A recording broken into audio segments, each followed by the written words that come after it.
Here are the two ATCs that I purchased last week, 1979 and a 1980. And they're practically identical. The only way I know to tell them apart is the gas tanks, the decals on the gas tanks. And they change the decals each year. So this 1979 decal, it was a lot redder when it was new.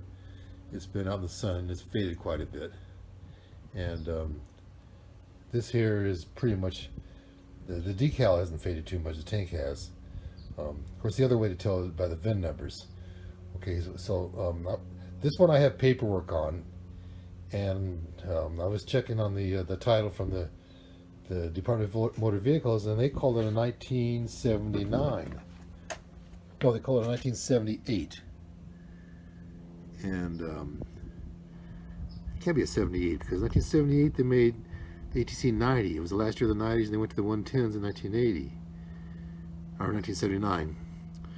But on the VIN number, it calls it ATC112.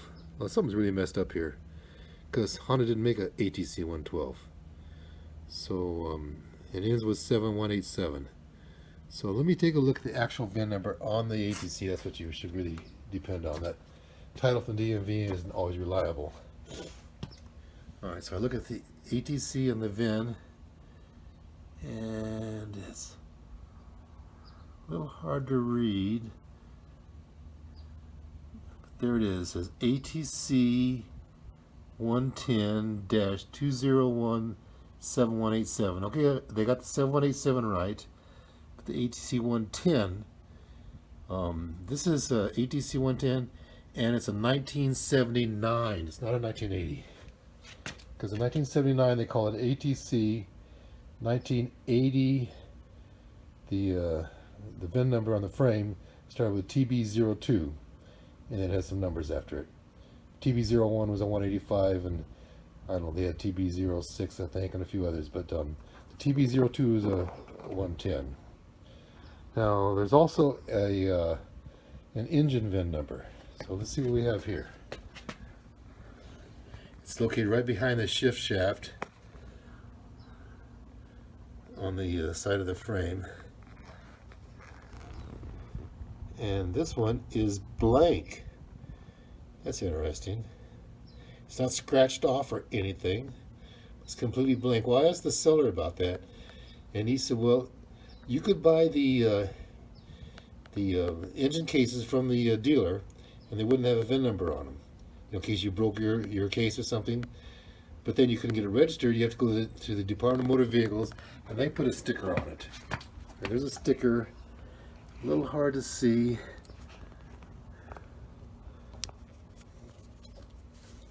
It's under here, and it starts off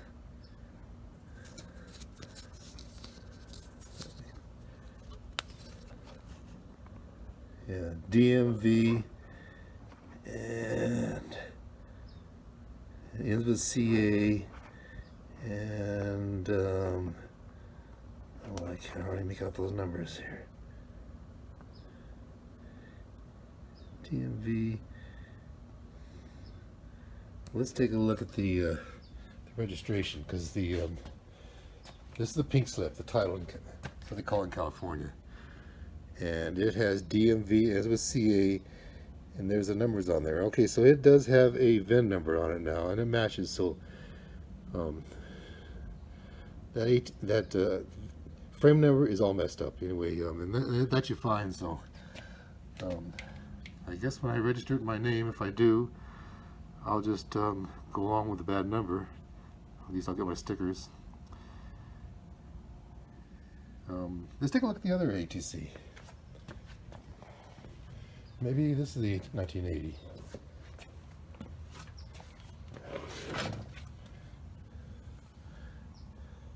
Well, its frame also starts with ATC 110.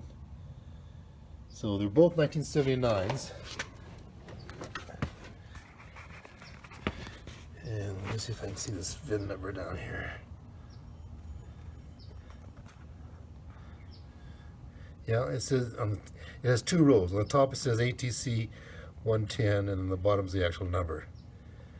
So This is a this is also a 1979. So they're both 1979s. Okay, well, that's the way it is. They're really the same thing anyway, unless you're collecting them, which is what I'm doing.